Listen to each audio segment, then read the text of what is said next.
আসসালামু আলাইকুম বন্ধুরা, পপিস রেসিপির পক্ষ থেকে জানাচ্ছি আপনাদেরকে আন্তরিক শুভেচ্ছা। আশা করছি আপনারা সকলে ভালো আছেন। আমিও আমার পরিবারের সকলকে নিয়ে অনেক ভালো আছি, আলহামদুলিল্লাহ। বন্ধুরা, বরাবর মতো আজকেও আরেকটা রেসিপি আপনাদের সাথে শেয়ার করব। এই রেসিপিটা কিন্তু আমার চ্যানেলে আছে। দেখুন এখানে আমি কি নিয়ে নিয়েছি বন্ধুরা, মাছের ডিম। মাশাআল্লাহ, মাছের ডিমের কালারটা কত সুন্দর বন্ধুরা, একে তাজা। আপনাদের ভাইয়া রুই মাছ এনেছিল, রুই মাছ থেকে বের হয়েছে। আপনাদের ভাইয়া অনেক পছন্দ করে রুই মাছের ডিম দিয়ে করলা ভাজি খেতে।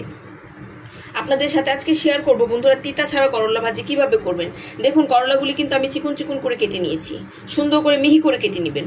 কেটে নেওয়ার পরে বন্ধুরা আপনারা কিন্তু করলাটাকে পানিতে ভিজিয়ে রাখবেন না, তাড়াতাড়ি করে ধুয়ে উঠিয়ে ফেলবেন, পানি ঝরিয়ে ফেলবেন, তাহলেই তিতা ভাবটা লাগবে না। দেখুন চলুন তাহলে আজকে আপনাদেরকে করলা ভাজি করে দেখাই রুই মাছের ডিম দিয়ে। মূল রান্নাতে চলে যাচ্ছি। দেখুন বন্ধুরা, আমি চুলাতে একটা ননস্টিকের প্যান বসিয়ে দিয়েছি। এতে আমি দিয়ে দিয়েছি বন্ধুরা রান্না করার তেল। করলা ভাজি বা তরকারি যাই না বলেন না কেন, ভাজি টাজি করতে গেলে একটু তেলের পরিমাণটা বেশি দিতে হয়। আমি আমার পরিমাণ মতো দিয়ে দিয়েছি। এখন এতে আমি দিয়ে দেবো বন্ধুরা পেঁয়াজ কুচি। পেঁয়াজ কুচিটা একটু বেশি দিতে হবে। সবসময় মনে রাখবেন করলা তরকারি রান্না করলে, ভাজি রান্না করলে একটু পেঁয়াজের পরিমাণটা বাড়িয়ে দিবে, তাহলে তিতাটা একটু কম লাগে। এখানে আমি বেশ খানিকটা কাঁচামরিচ ফালি করে নিয়েছি। একটু ঝাল ঝাল না হলে ভালো লাগবে না, আপনারা ঝালটা আপনাদের পছন্দ মতো দিয়ে দিবেন। আমি পেঁয়াজটাকে অল্প একটু ভেজে নেব, যাতে পেঁয়াজের কাঁচা ভাবটা চলে যায়। বেশি একটা ভাজবো না। করলা ভাজি করলে আপনারা পেঁয়াজটাকে বেশি ভাজবেন না, একটু কাঁচা কাঁচা রেখে দিবেন, তাহলে দেখবেন ভাজিটা কিন্তু সেই স্বাদ হয়। দেখুন আমি অল্প একটু কিছুক্ষণ ভেজে নেব, যাতে পেঁয়াজের কাঁচা ভাবটা চলে যায়। ভিডিওর এই মুহূর্তে যারা ভিডিওটা স্টার্ট করে দিয়েছেন, প্লিজ একটা লাইক দিয়ে দিবেন। আপনাদের একটা লাইক কিন্তু একটা শেয়ারের কাজ করে। সবার কাছে আমি আরও একবার অনুরোধ করছি, একটা লাইক দিয়ে ভিডিওটা ফুল দেখবেন। এখানে আমি দিয়ে দেবো বন্ধুরা স্বাদ মতো লবণ।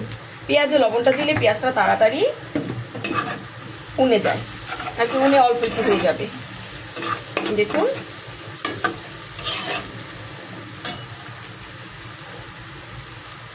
যেহেতু ভাজিটা আমি আজকে মাছের ডিম দিয়ে রান্না করব, সেই জন্য আমি কিন্তু ভাজিতে অল্প একটু পরিমাণ আদা রসুনের পেস্ট ব্যবহার করব। দেখুন আদা রসুনের পেস্টটাকে আমি পেঁয়াজের সাথে কিছুক্ষণ ভেজে নেব। পেঁয়াজের সাথে ভেজে নিলে সুন্দর একটা ফ্লেভার আসে।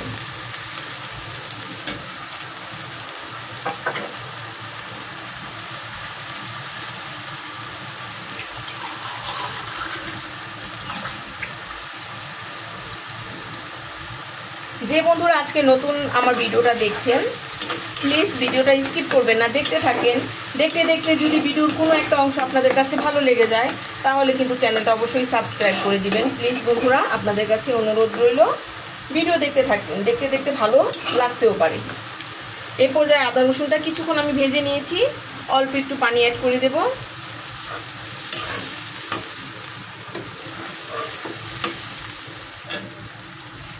এখন এতে আমি দিয়ে দিব গুঁড়া মশলা। গুঁড়া মশলার মধ্যে আছে হলুদ গুঁড়া,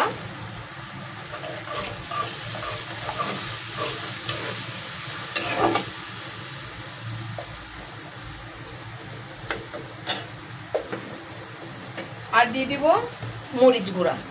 যেহেতু আমি কাঁচা মরিচ বেশি করে দিয়েছি, সেজন্য এখানে আমি ছোট চামচের 1 চামচ মরিচ গুঁড়া ব্যবহার করলাম।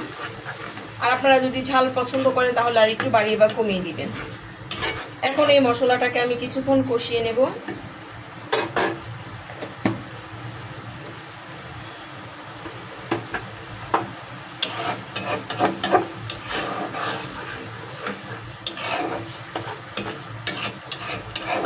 বন্ধুরা আপনাদের যদি কোনো রিকোয়েস্টের ভিডিও থাকে অবশ্যই আমাকে কমেন্ট করে জানাবেন, আমি চেষ্টা করব সেই ভিডিওটা আপনাদের সাথে শেয়ার করার জন্য। আর আমি চেষ্টা করি আপনাদের সাথে সহজভাবে রান্নাটা শেয়ার করার জন্য। যারা রান্না করতে পারেন না বা নতুন বা ব্যাচেলার যারা আছেন, তাদের জন্য চেষ্টা করি একটু সহজভাবে করার, যাতে তারা রান্না করে খেতে পারেন, কোনো অসুবিধা না হয়। আর আমার ভিডিওগুলি আপনাদের কাছে কেমন লাগে অবশ্যই কমেন্ট করে জানাবেন। বন্ধুরা যদি ভালো লাগে তাও জানাবেন, আর যদি খারাপ লাগে কোনো উপদেশ থাকে সেটাও আমাকে অবশ্যই বলবেন, কেননা কেউ কোনো উপদেশ দিলে আমি সেটা ভালো মনে করি।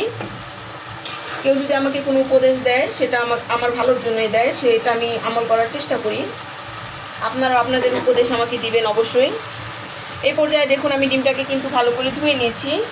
এই পর্যায়ে আমি ডিমটা দিয়ে দেব।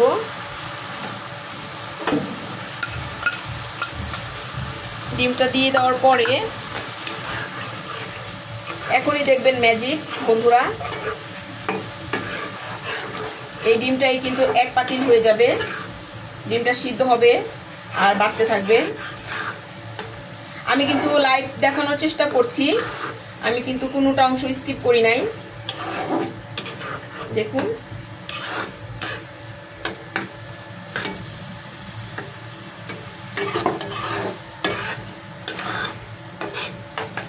আর আপনারা যদি মাছের ডিমটা শুধু ভুনা খেতে চান, এই পর্যায়ে আপনারা এই যে এভাবে করেই ভালো করে নাড়িয়ে চাড়িয়ে ডিমটাকে সিদ্ধ করে পরবর্তীতে একটু ধনিয়া পাতা বা একটু জিরার গুঁড়া দিয়ে দিবেন, সেটা হয়ে যাবে মাছের ডিম ভুনা। আর আমি যেহেতু করলা দিয়ে রান্না করব, সেজন্য আমি এই ডিমটাকে ভালো করে চড়চড়ি করে ভাজা ভাজা করে একটু সুন্দর করে, যাতে কোনো বাজে একটা স্মেল না আসে, ভাজা ভাজা করে আমি পরবর্তীতে করলাটা এতে অ্যাড করে দিব। দেখুন ডিমটা কিন্তু সিদ্ধ হচ্ছে। আর কতগুলি ডিম হয়ে গেল। ডিমটা অনেক বড় ছিল বন্ধুরা, আমি এখানে অর্ধেকটা নিয়ে নিয়েছি আর অর্ধেকটা অংশ আমি রেখে দিয়েছি, যে আমার বন্ধুদের সাথে আরও একটা রেসিপি অন্য কোনো একদিন শেয়ার করব। আশা করছি আপনারা অবশ্যই অপেক্ষায় থাকবেন আমার রুই মাছের ডিমের আরও একটা রেসিপি দেখার জন্য। ডিমটাকে একটু ভাজা ভাজা করে নিব।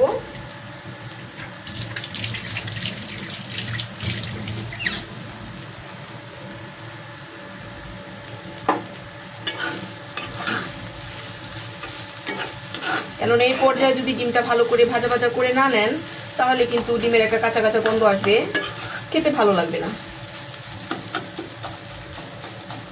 যারা এখনো ট্রাই করেন নাই, করলা দিয়ে মাছের ডিম দিয়ে খান নাই, আপনারা কিন্তু যে কোনো মাছের ডিম দিয়ে করতে পারেন। তারা অবশ্যই ট্রাই করবেন, করে আমাকে জানাবেন যে কেমন হয়েছে।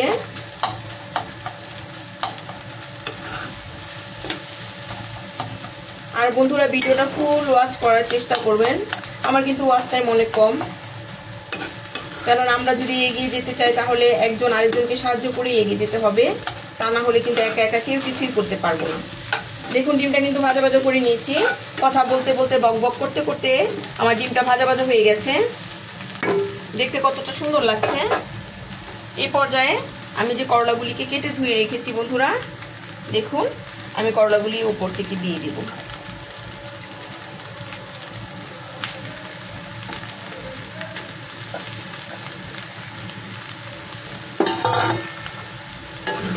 এখন ডিমগুলি করলার সাথে ভালো করে মিশিয়ে নিব।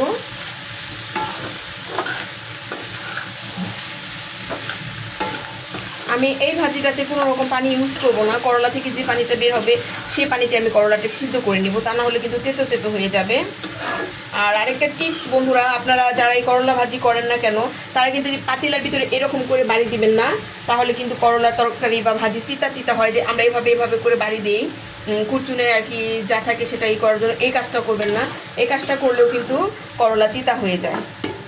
এই পর্যায়ে বন্ধুরা আমি ঢাকনা দিয়ে ঢেকে করলাটাকে সিদ্ধ করে নেব।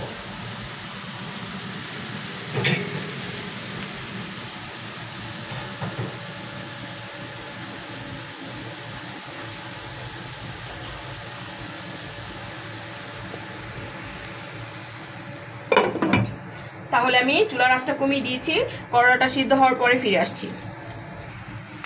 দেখুন বন্ধুরা আমার কিন্তু করলা ভাজিটা কমপ্লিট হয়ে গেছে মাশাআল্লাহ।